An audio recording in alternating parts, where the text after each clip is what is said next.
So today we are going to see how veterinary pharmacist exam was held and JKSSB ने इसे conduct कराया. मैं ये इसलिए डिस्कस कर रही हूँ क्योंकि आपको पता होना चाहिए कि किस मतलब JKSSB का लेवल क्या है. गॉन आर दोज डेज जब वो सीधे एक सेंटेंस देता था और 4 ऑप्शन देता था. अब आप इसमें देखोगे सेंटेंस बेस्ड थोड़ा थोड़ा मतलब इसका लेवल टफ हो गया है. ठीक है. सो ये एग्जाम हुआ था मार्च में, बट क्लास में मेरा यही है, मैं जितने भी एसएसबी के एग्जाम हुए ना मैं क्लास में ऐसे ही डिस्कस करती रहूंगी. ठीक है. सबसे पहले इंग्लिश का पोर्शन आता है. मैं इंग्लिश एंड जीएस थोड़ा सा डिस्कस कर लूंगी. इंग्लिश में बहुत ज्यादा नहीं बताऊंगी. I just want you all to go through the paper. ठीक है. So the first question is choose the correct meaning of the given idiom. ठीक है. इसमें है a skeleton in the cupboard. आपको समझ में आ पा रहा है या नहीं? इसके ऑप्शंस है a popular fact which is not hidden, a popular fact to be kept secret, an embarrassing fact not to be kept secret, an embarrassing fact to be kept secret. क्या लग रहा है? इसका आंसर है आपका D. ठीक है. क्या है? An embarrassing fact to be kept secret. अब आप देखो इंग्लिश की क्लासेस हो गई हैं. थोड़ा बहुत आपको भी अपना इंग्लिश का लेवल बढ़ाना पड़ेगा क्योंकि ऑप्शंस बड़े पास पास हैं. ठीक है. सेकंड आया है किक द बकेट का मतलब क्या होता है? Kick the bucket. Kick the bucket. To start a new project, to delay a decision, to pass away और टू किक अ बकेट. क्या लग रहा है? To pass away. ठीक है. इसका है to pass away. To pass away. फिर आता है इसमें देखो, इसमें ऐसा पेयर सेलेक्ट करना है जिसका सेम रिलेशन है diva and opera. Conductor, bust. मतलब मेरा यही आप लोगों के सामने ये सॉल्व करने का जरिया है. आपको ये पता होना चाहिए कि फिर इंग्लिश में किस तरह का अप्रोच है. एसएसबी का इसी तरह का अप्रोच होगा. तो डीवा ओपेरा का क्या होगा? ठीक है. डीवा ओपेरा का होगा थेस्पियन प्ले. ठीक है. इसका है थेस्पियन प्ले, सी वाला. फिर आपका आ गया फोर्थ. इसमें है, ये तो आसान है. Dash did you put my keys, where did you put my keys. ठीक है. कुछ क्वेश्चंस हैं जो बिल्कुल ही आसान है, कुछ क्वेश्चंस हैं जो थोड़े से टफ लगेंगे आपको, बट इतने टफ भी नहीं है. तो आपको क्या करना है, ये वाले क्वेश्चंस हर कोई कर लेगा. जो सिलेक्शन होगा फिर आपका इस तरह के क्वेश्चन से होगा. ठीक है. जो ऊपर आपको लग रहा है, एक दो भी आपका अगर कंफ्यूजन हुआ तो यू विल बी आउट. फिर आ गया we bought some eggs from the market but unfortunately dash of them were fresh. None of them were fresh. ठीक है. इसका आंसर हो गया आपका सी, नन. फिर आपका आ गया choose the word which best express the meaning of predict. Predict क्या हो जाएगा? प्रिडिक्ट मतलब क्या? आपने प्रिडिक्ट किया, जैसे मैंने बताया था, प्रिडिक्ट किया रेनफॉल होने वाली है. फोरटेल. ठीक है. इसका बी, फोरटेल. ये छोटे छोटे ये सिली मिस्टेक्स नहीं होने चाहिए. ठीक है. अब आप कभी भी प्रैक्टिस करोगे, अपना रिवाइज करोगे, सो एक दिमाग में रहेगा कि इस तरह के क्वेश्चंस आए थे. ठीक है. फिर fill in the blank with the most suitable preposition from the given option. It was very generous dash you to offer to help me.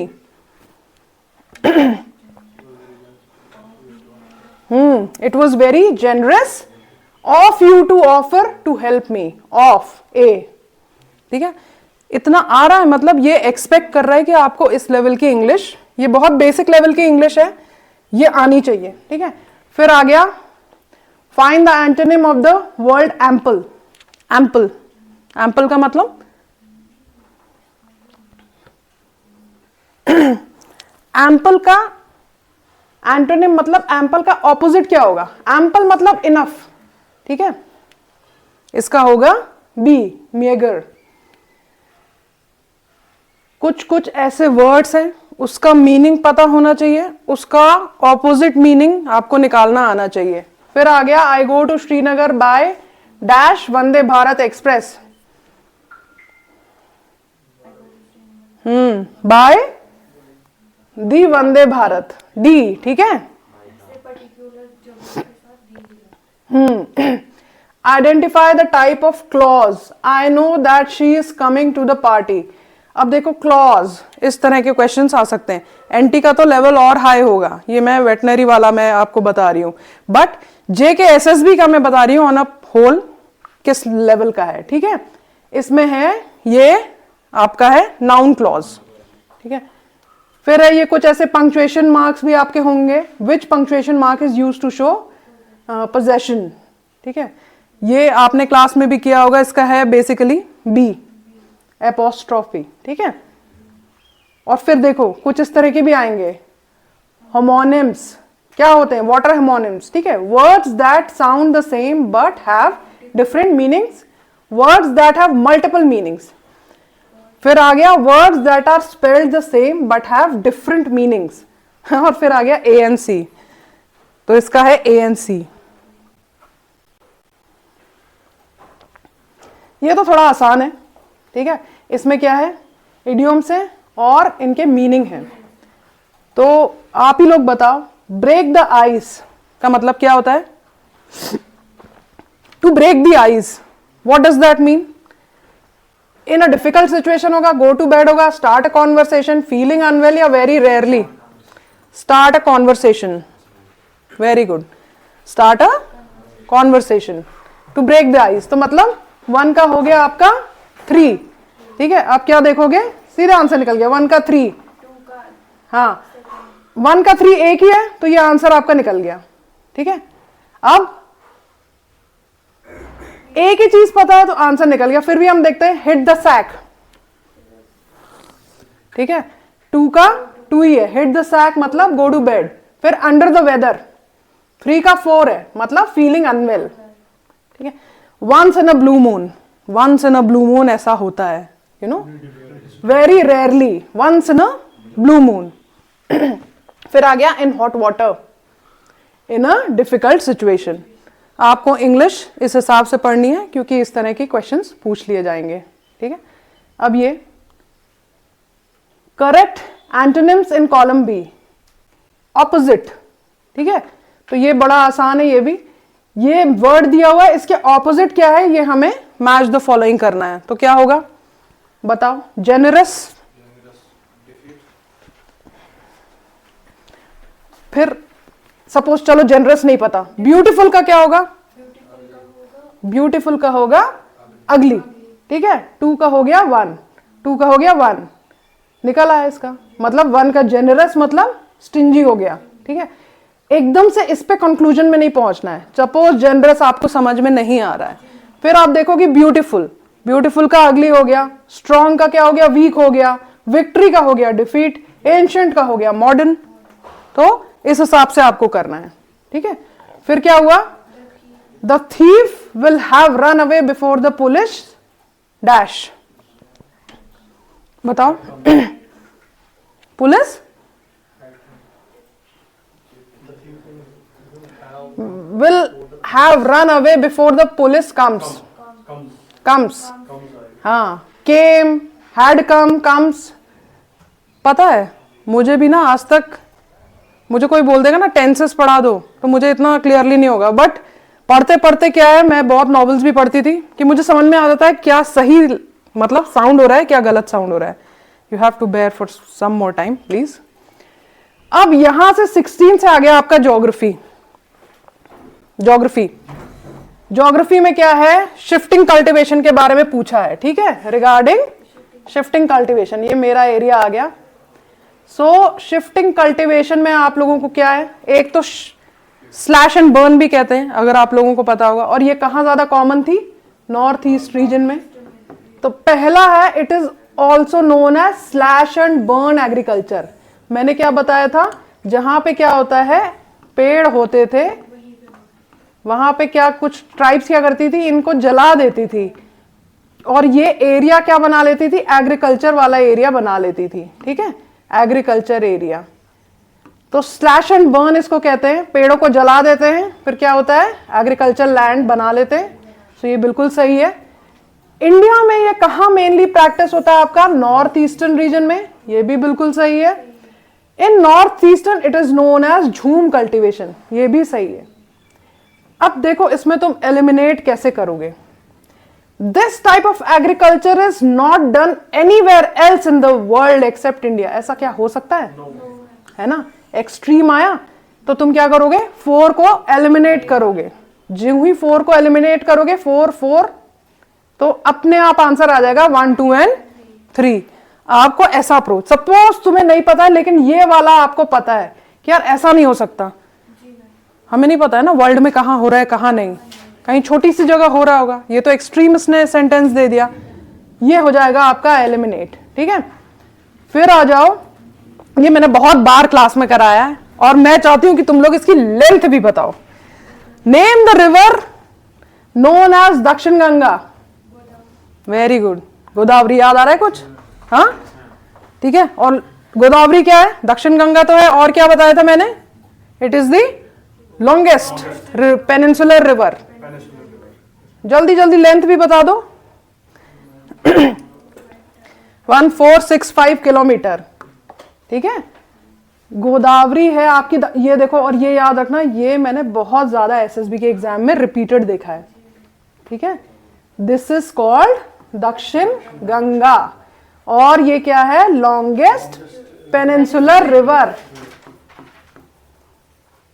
Longest peninsular river. ठीक है, और सेकंड लॉन्गेस्ट कौन सी है आपकी पेनिनसुलर रिवर? ये आपका peninsula हो गया, गोदावरी तो लॉन्गेस्ट हो गई। दूसरी कौन सी है? अरे वो पेनिनसुला और कहां आ गई? सतलुज, कृष्णा। हाँ कृष्णा। ठीक है, सेकंड लॉन्गेस्ट कौन सी है आपकी? कृष्णा। गोदावरी की आप देखोगे 1465 किलोमीटर इसकी टोटल लेंथ है। इस तरह की छोटी छोटी चीजें आपको प्लीज बिल्कुल मुंह जबानी रट के रखो। ठीक है, अब आ गए कुछ fundamental duties, since you have done polity class. ठीक है, फंडामेंटल ड्यूटीज क्या हैं, हमने कहां से ली? सबसे पहले तो ये पता होना चाहिए। सबसे पहले क्वेश्चन पढ़ते हैं। The fundamental duties of a citizen include respect for the constitution, national flag, national anthem. True. To develop the scientific temper. True. Respect for the government. To protect wildlife? All?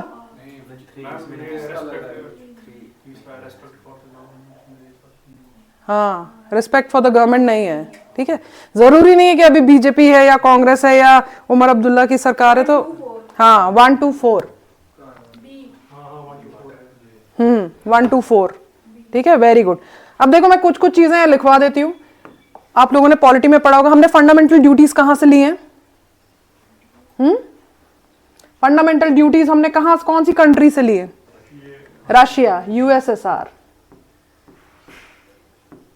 Very good. Fundamental duties total कितनी है?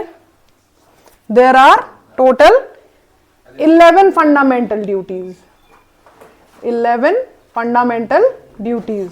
ठीक है, और 11th one कौन से amendment के through add हुई? ये सब आपको पता होना चाहिए। जो 11th वाली हुई है वो 86th कॉन्स्टिट्यूशनल अमेंडमेंट के थ्रू ऐड की गई है। ठीक है, और इस पूरे ड्यूटी को रिकमेंड किस कमिटी ने की थी? स्वर्ण सिंह कमिटी।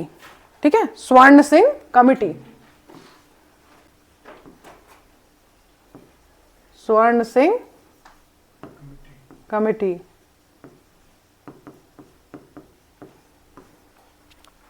ओके, पहले सिर्फ 10 ड्यूटी थी। सबसे ये कौन से पार्ट में आती है? पार्ट होता होगा ना, हाँ, पार्ट 3rd में आता है आपका फंडामेंटल राइट्स। ठीक है, ये आती है बेसिकली पार्ट 4A। ये सब सारी चीजें आपको पता होनी है। ठीक है, अब आ जाओ नेक्स्ट क्वेश्चन। ठीक है, देखो मैंने बोला पॉलिटी में कुछ चीजें इंपॉर्टेंट है। Fundamental rights, DPSP, fundamental duties, these are very important. Then comes your, अभी आपकी हिस्ट्री की क्लास होगी तो you will be dealing with these things. अभी आपने नहीं पढ़ा होगा तो घबराने की जरूरत नहीं है, बट हाँ जो सब्जेक्ट पढ़ लिया है उसमें अगर क्वेश्चन नहीं आ पा रहे हैं then that is a matter of concern. Okay, so civil disobedience movement मतलब देखो क्या है, कुछ अच्छे अच्छे जो इंपॉर्टेंट इवेंट्स हैं और उनकी डेट दी गई है, ये मैच करना है, बहुत डीप में नहीं है, ऊपरी ऊपरी क्वेश्चन है।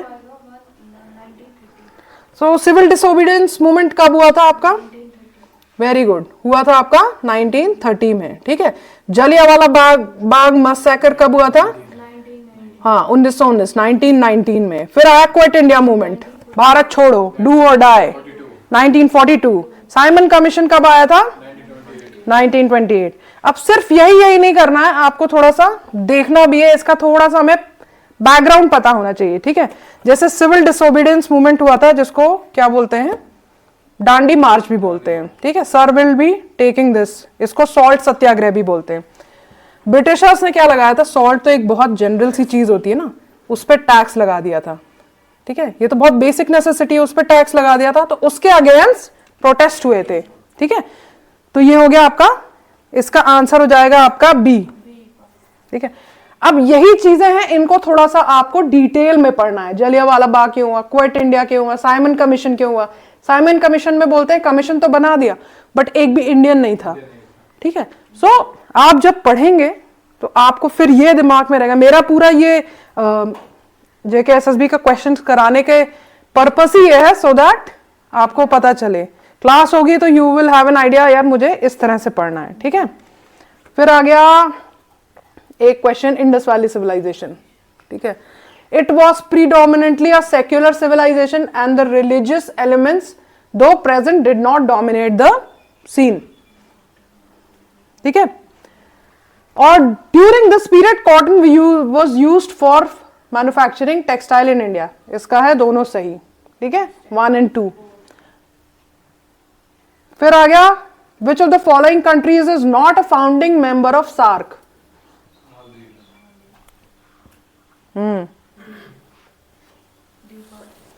सार्क में कौन कौन से मेंबर्स होते हैं? सार्क में बांग्लादेश। अब देखो, सार्क का सबसे पहले तो फुल फॉर्म क्या है? South Asian association of regional cooperation. अब सार्क में क्या बनना है? फॉर्म कब हुआ था? ठीक है, 1985 में फॉर्म हुआ था ये। इसकी हिस्ट्री पढ़नी है, 1985 में फॉर्म हुआ था, ठीक है। अब इसका हेडक्वार्टर कहां है? ढाका, ठीक है।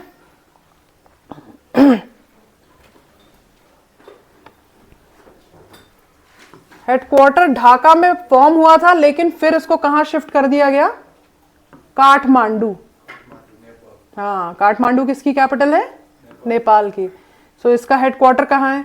इसमें टोटल कितनी कंट्रीज हैं, ठीक है, और रिसेंटली सबसे कौन सी कंट्री ने ज्वाइन किया, ये सारी चीजें यू नीड टू बी, हाँ you need to know, you need to be aware. इसका आंसर है म्यांमार। मालदीव्स नहीं, किसने बोला? मालदीव्स किसने बोला? चलो ठीक है, बट अब पता चल गया ना कैसा पढ़ना है। फिर आया आपका कुछ इस तरह का, पॉलिटी से रिलेटेड, ठीक है।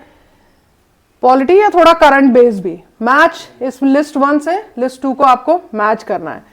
कुछ नहीं पता है सपोज तुम्हें, तुम कैसे करोगे? Poverty reduction programme. Poverty reduction programme कहां जाएगा? कौन से उसमें आपको लग रहा है?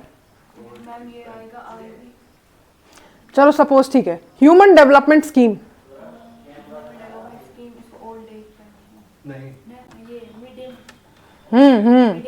Mid day meal, human development हो रहा है ना, कैसे हो रहा है? मिड डे मील से, ठीक है। फिर आया social assistance scheme, Indira Awas Yojana. हाँ, मिनिमम नीड स्कीम,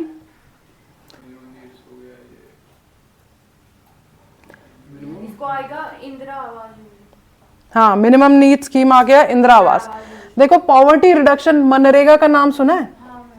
ठीक है, Mahatma Gandhi national rural employment generation scheme. इसमें क्या करते हैं, अगर किसी को भी, जैसे मैं हूं, मैं पढ़ी लिखी नहीं हूं, मेरे को जाना है काम मांगना है, तो मैं अगर ये करूंगी ना, मतलब लेबर वाला काम, खुदाई वुदाई जो भी, I will get some minimum wage, ठीक है। सो ऐसे आपको करना है पॉवर्टी रिडक्शन। इससे क्या होगा? Poverty reduction. इसका आ गया सीधे मनरेगा। अब क्या होगा, आप थोड़ा सा करंट अफेयर्स पढ़ोगे, ठीक है, फिर आपको ये सब आसानी से आ जाएगा।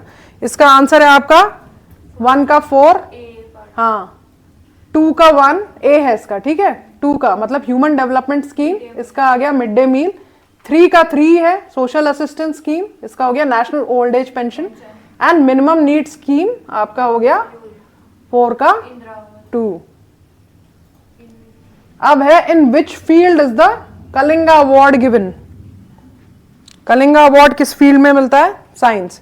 ये करंट बेस्ड है, आप थोड़ा सा करोगे तो चीजें पता हो जाएंगी, ठीक है।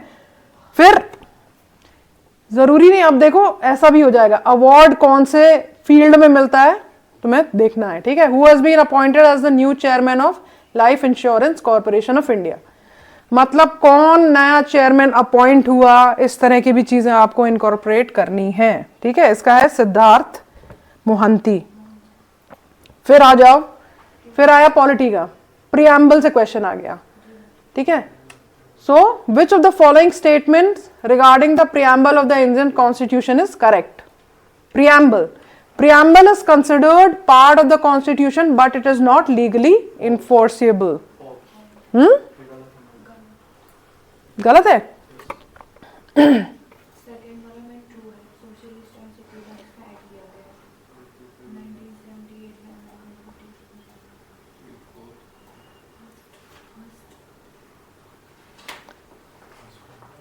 The words socialist, secular were added to the preamble by the 44th Amendment Act. 42nd. हाँ, ये पता होना चाहिए कौन से अमेंडमेंट एक्ट के। फर्स्ट वाला सही है, हाँ, second is wrong. The Supreme Court in India, Supreme Court in the Kesavananda Bharati case held that the preamble is a part of the constitution. This is also correct. इसका आंसर है 1 and 3, ठीक है। अब तुमने क्या देखा, ये तो देख लिया सोशलिस्ट सेक्युलर तो ऐड हुआ था, लेकिन क्या वो 42nd के थ्रू, 44 के थ्रू हुआ था या 42nd, ठीक है। अब तुम एक और चीज क्या समझ में आई, ऐसा नहीं कर रहे एसएसबी के, बस एक सेंटेंस दिया और 4 ऑप्शन दे दिए, मारो ABCD, नहीं, ये देखो थोड़ा इसने क्या किया, अपना लेवल बढ़ा दिया है, ठीक है। मतलब पॉलिटी में भी आ रहा है ना आपको, क्या समझ में क्या क्या करना है। फिर आ गया match the following newspaper with their slogans और टैगलाइंस। टाइम्स ऑफ इंडिया का क्या है टैगलाइन? जैसे न्यूज़पेपर आता है तो कभी टैगलाइन पढ़ने की तुम लोग वो करते हो जहमत? टाइम्स ऑफ इंडिया का है लेट ट्रूथ प्रिवेल, ठीक है। टाइम्स ऑफ इंडिया का क्या है? Let truth prevail. Times of India कब आया था? 1858 में आया था। चलो वो इंपॉर्टेंट नहीं है, बट अब आप क्या है, आपको थोड़ा सा न्यूज़पेपर भी देखना है, ठीक है। फिर आपका आ गया हिंदुस्तान टाइम्स। हिंदुस्तान टाइम्स क्या है? फर्स्ट वॉइस लास्ट वर्ड, ठीक है। देन आया Indian Express, journalism of courage. फिर आया आपका State Times newspaper, bold voice of Jammu and Kashmir. इसका आपका आंसर है डी वाला, ठीक है। Indian political, which of the following statements about the Indian political system is are correct? बताओ भाई, पॉलिटी तो पढ़ लिए, बताइए। The president is both the head of the state and the head of the government. Parliament is supreme. Supreme Court is the guardian of the Constitution, and directive principle of state policy are justiciable. क्या है? justiciable है? नहीं, हम सारे correct है, last वाला सारे correct है। सबसे पहले तो पहला वाला गलत है। President is both head of the state and head of the government. Real head थोड़ी ना होता है प्रेसिडेंट, ठीक है। फर्स्ट वाला is wrong, it is the nominal head, it is not the real head. अब इसको समझने के लिए तुम्हें समझना पड़ेगा, पॉलिटी की अच्छी अंडरस्टैंडिंग होनी पड़ेगी, ठीक है।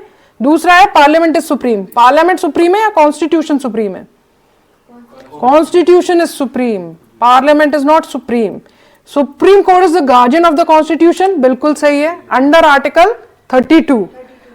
जो B.R. अम्बेडकर है उन्होंने क्या बोला था? B.R. अम्बेडकर ने क्या बोला था? अम्बेडकर आर्टिकल 32 को सोल ऑफ द कॉन्स्टिट्यूशन.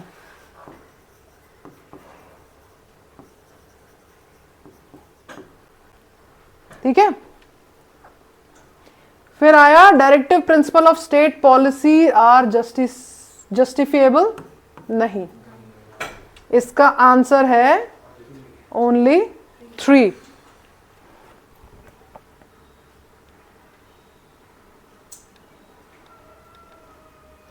फिर नेक्स्ट आते हैं आपका, इसीलिए जरूरी है किस डायरेक्शन में मेहनत करनी है ना. ये मैंने आप लोगों को डे 1 से बोला, खुद ही करो. JKSSB के भी, चाहे UPSC का बैच हो चाहे JKSSB का बैच हो, आप लोगों को खुद ही करना है. प्रीवियस ईयर क्वेश्चन अभी जितने भी एग्जाम्स हो रहे हैं मैं तो करवाऊंगी, लेकिन स्मार्ट स्टडी क्या है, आप खुद निकल के खुद ही कर लो ना. ठीक है. फिर आया लैंग्वेज और स्टेट.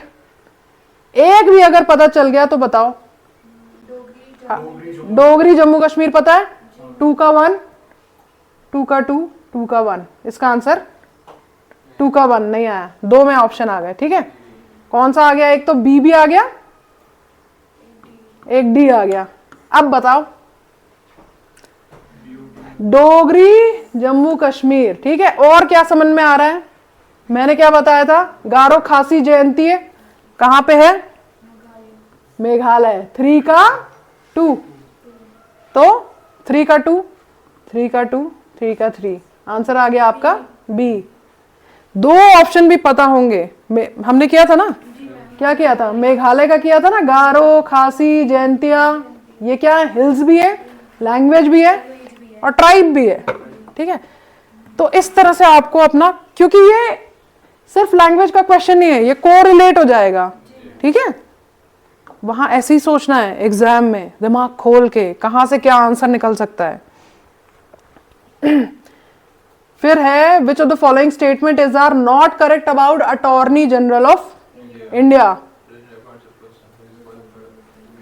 सबसे पहले क्या है? The president appoints a person who is qualified to be a जज of high court to be attorney general of India. क्या ये सच है? गलत है. जज ऑफ सुप्रीम कोर्ट होना चाहिए, लॉयर होना चाहिए, एडवोकेट हाई कोर्ट में. He has the right of audience in all the courts of country.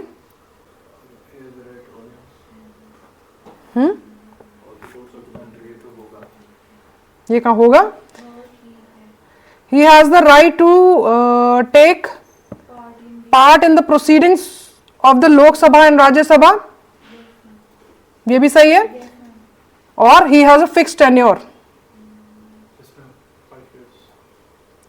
Fixed tenure नहीं होता है. 4 is wrong. इसको आएगा 3 and 2. क्या आएगा इसका? 3 तो ऑप्शन ही नहीं है. 3 and Is are not correct. कौन सा करेक्ट नहीं है? देखो अब ये भी पढ़ना जरूरी है कि क्या पूछ रहा है ये, कौन सा करेक्ट नहीं है. First and I. इसका बस ये करेक्ट नहीं है, बाकी सब करेक्ट है. ठीक है. इसका आंसर है ओनली 4. अब आ गए कुछ करंट बेस्ड. 2024 में which spacecraft successfully retrieved lunar samples from the far side of the moon.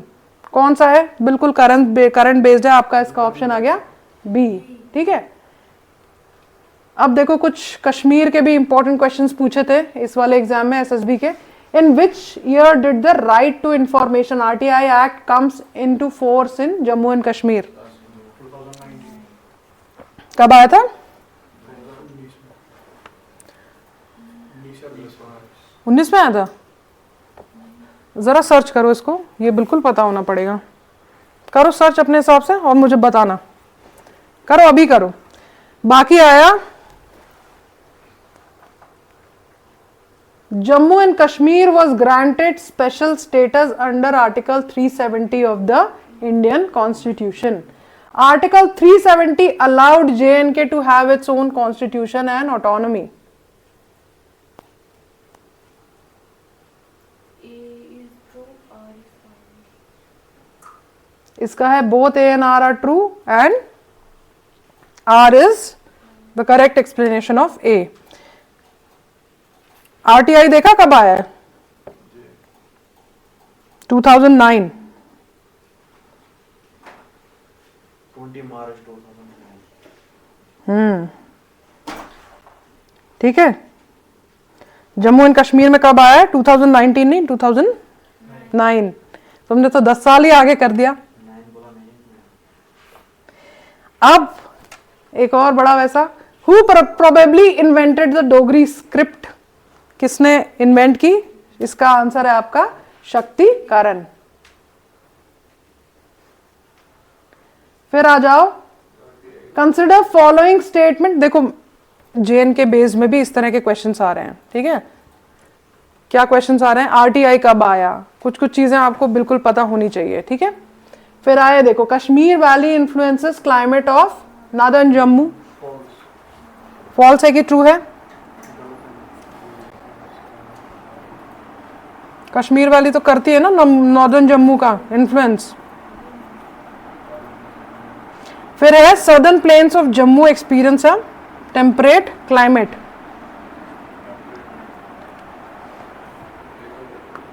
ये बोल रहा है कश्मीर वैली इन्फ्लुएंस करती है नॉर्दर्न जम्मू का क्लाइमेट. ये तो सही है. Southern plains of Jammu, suppose ये जम्मू है तो उसका सदर्न प्लेन्स, मतलब ये वाला प्लेन्स क्या करता है? ये टेम्परेट क्लाइमेट है. यहाँ पे जम्मू के सदर्न प्लेन्स में सब ट्रॉपिकल क्लाइमेट है. ठीक है, टेम्परेट तो अपना है, ठंडा ठंडा. ठीक है, नीचे वाला क्या है? सब ट्रॉपिकल. टेम्परेट का है, जम्मू तो गर्म होता है ना. इस तरह से आपको दिमाग लगाना है. इसलिए मैं बोलती हूँ क्या करते रहो, मैप भी देखते रहो. ये है पूरा कश्मीर रीजन आपका. ठीक है, जम्मू नीचे नीचे है तो फिर क्या है? ऊपर ऊपर तो आपका टेम्परेट क्लाइमेट है, नीचे नीचे तो क्या है? गर्मी ज्यादा होती है ना, सब ट्रॉपिकल क्लाइमेट है. ठीक है, इसका क्या आंसर? ओनली 1.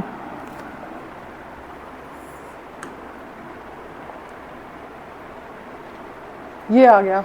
देखो, स्टैब्लिश लिस्ट 1 से क्या करना है? लिस्ट 2 को मैच करना है. और ये पूरा जेएनके बेस्ड है. सबसे पहले first legislature Jammu and Kashmir में कब स्टैब्लिश हुआ? मतलब किसने स्टैब्लिश किया? Under first legislature in Jammu and Kashmir.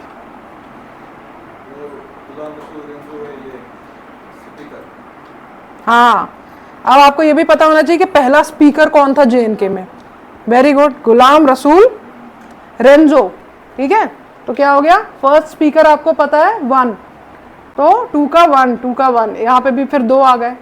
First chairman of Jammu and Kashmir legislative council. First chairman है आपका शिव नारायण फोतेदार.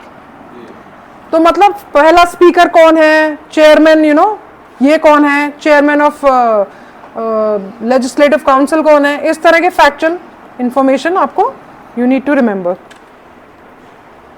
अब ये आ गए थोड़े मैथ्स वैथ्स और नंबर सीरीज, जो कि मैं नहीं करूंगी, बट ये आपको करना है खुद. ठीक है, ये सारी चीजें आपको थोड़ा सा आइडिया हुआ. ऐसे ही हम क्या करेंगे, बीच में जितने भी एसएसबी के पेपर है मैं आपके साथ सॉल्व करूंगी, सो दैट आपको ये पता होगा कि कहाँ मुझे मेहनत करनी है, क्या चीज छोड़नी है. जेएनके का आरटीआई आपको पता होना चाहिए था. आरटीआई एक्ट, हिस्ट्री ज्योग्राफी खतरनाक है, बट इन्होंने जो क्वेश्चन पूछा है वो बहुत ही फैक्चुअल पूछा हुआ है ना. ऑल ओवर इंडिया आया था वो 2005, फिर 2009. इसका सीधे सीधे आप गूगल करोगे या कहीं पे भी पढ़ोगे, इसका आंसर है 2009.